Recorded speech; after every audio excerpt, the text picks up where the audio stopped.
Have fun! High in the mountains, plains, lived a village of rabbit hybrids, a peaceful little village out of reach from the most dangers. Many didn't find a reason to leave the safety of the village, probably because they didn't wish to face the dangers at the bottom of the mountain. There were Naga people live, just waiting to hunt down whatever prey that may come down from the mountain. At the bottom of the mountain was the Naga kingdom, wedged between great mountains where the sun nearly shines, a proud hunting race who like to hunt those who are weaker than them. Some of those who are hunt are put in chains and forced to work. Others are eaten.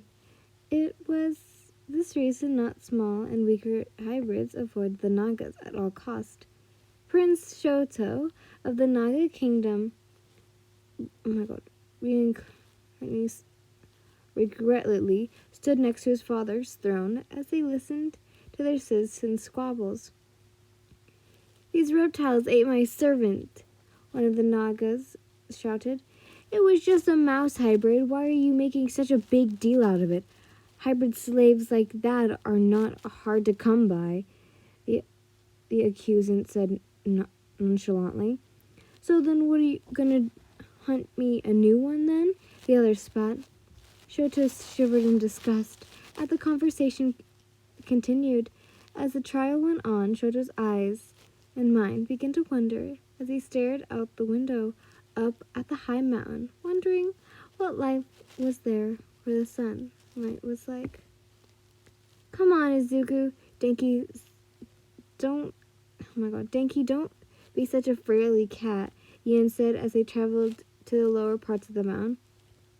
"We're not supposed to go down this far. What about the traps the Nagas have set?" Denki cowardly said, his ears drooped in fear. "There's one right over there," Izuku stuttered in terror. "Look, a good batch of carrots," Yen said as the eyes bundled. Yen stretched her legs and got into a ready position. With a calm breath, she dashed towards the trap.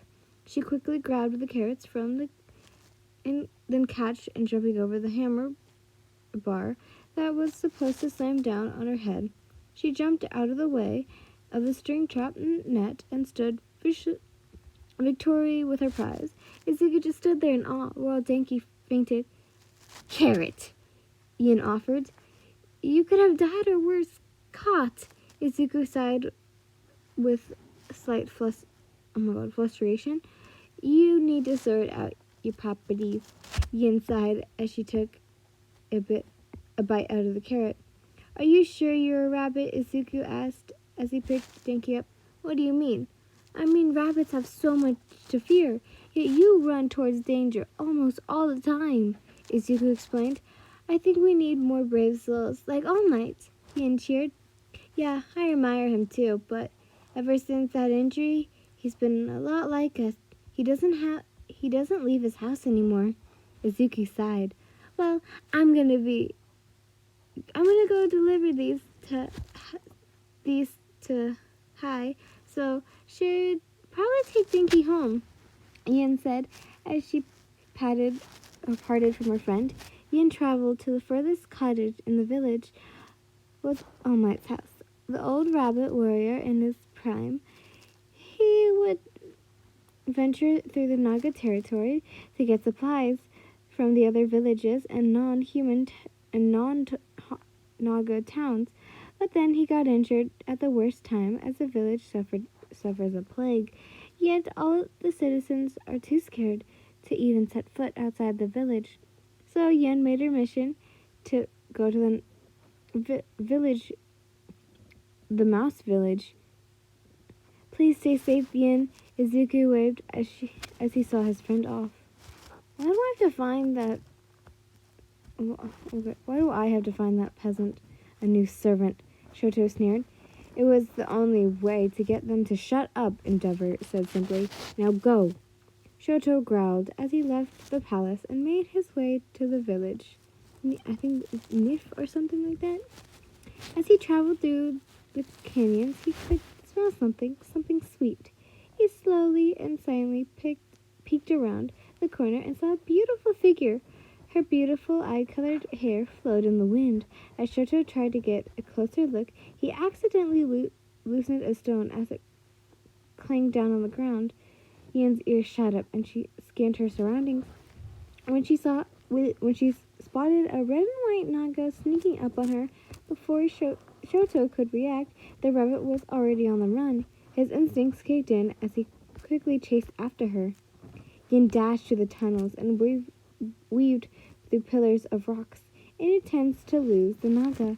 She looked behind her to see that her hunter was gone. Her ears swiveled around, listening for her hunter. Shoto slowly sneaked up on his target from above. Not trying to give away his position, he lunged and tackled Rabbit to the ground. He wrapped his tail around her torso and began to squeeze. She continued to thrash, so he opened his mouth and planned to paralyze his prey with his venom, but bit down on the prey spear as the rabbit continued to fight back. Now that he was close up, he could see her beautiful features more clearly.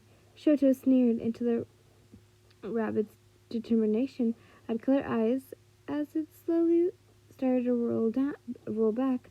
Shoto gasped as he quickly loosened his grip on her. Yin quickly grabbed a large stone and left hook in the side of his face. Shoto groaned in pain as he loosened his grip, giving Yin enough to escape his grasp.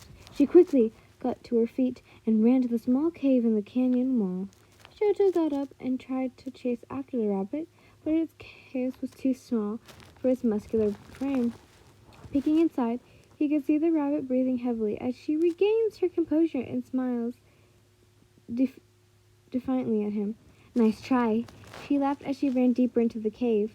Shoto just stared at it as his cheeks turned a slight red. His heart pumped faster and faster as her laughter echoed in his ears. All too aware of the predator in the skies flying overhead, who saw the potential prey, the bird of prey dove down on the unexpected Naga.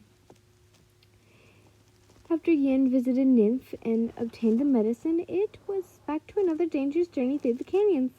As she made her way through the canyons, her ears perked up to the sound of someone in distress. She was carefully peeked through the corner to see a large trap, and Yin knew it wasn't a Naga-made trap. Nagas preferred to go after small prey, so they tend to make small and almost invisible traps. Only birds of prey make traps with live bait, and they are natural enemies of the predators of Nagas. And sure enough, tried to rock was her hunter, a white and red Naga. Yen slowly and silently approached the trapped Naga, but was quickly spotted by the tied snake man. So she slowly inched closer to the ropes. As Shoto closed his eyes, as she started to snip away. "Why are you helping me?" Shoto asked. "From before, when you spared me," Yen said as she sliced through another rope. "I didn't spare you," Shoto glared. "Your eyes gave it away. Your pupils were slit when you were crushing me and chasing me. All Might told me that, that was when your killing instincts are in control. When you let go, your eyes were sad and round." Yin smiled as she cut through the last ropes. Shoto simply snarled in disbelief at the rabbit's kindness. The same rabbit he hunted before, nonetheless. "I'm Yin," she said, holding her hand out. "Shoto," he said simply, not returning to the hand gesture. You're never gonna kill before, have you?" Yin continued. I just didn't want to." "Run!" shouted a faint ambeam concerned hybrid swooped through the sky. Shoto gasped and quickly followed me into Ambin. Corner cave chase. It swooped down and dug its talons into my bag, host, hosting, hosting me into the air. I panicked as I watched the ground become further and further away as I tried to break free from the strains. Suddenly, a spear launched itself into the Abim's wing. It quickly released me, and I fell. And oh my god! As I fell in his tall stab of a rock hard, things instantly went black. I felt odd, like something was wrapped around me. It was cold and warm at the same time. I focused my eyes to open to the dark cave, just barely illusioned by the moonlight. That's when I noticed my head was resting on a bare chest, while the lower half of my body was entangled by snake coils. Calming myself, I looked up to see my captor. It was indeed Shoto, sleeping peacefully. It was pretty cute, and he was pretty handsome up close. Suddenly, he started to turn over, and the sudden jerk of movement made me whimper in pain as I felt like my head exploded. Sorry, are you feeling okay? Shoto asked awkwardly. Just happy I'm not dead or eaten. I groaned. That's good, was all he could say. The medicine! I gasped. Sorry if that got loud. I have it. The bird brain dropped it, Shoto said as he shows me my bag. Sorry.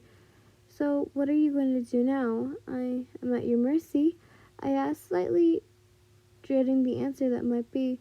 I'm going to take you home, he said simply. You are? I asked in slight surprise.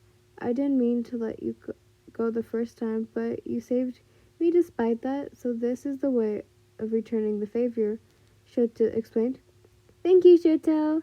Yen smiled as her eyes sparkled in the moonlight. Shoto blushed heavily as Yen slowly started to rest her head on his chest. He could feel the warmth of her neck on his chest as he snored softly. The morning came quickly as Shoto carried the injured rabbit through the canyon and a bit up the mountain. Well, this is it. I can't go any further, Shoto said as he helped Yin off his back. Shoto handed her bag back with a ghost of a smile. Yin bowed in thanks as she started to make her way up the mountain. She stopped and quickly turned around and gave him a peck on the cheek.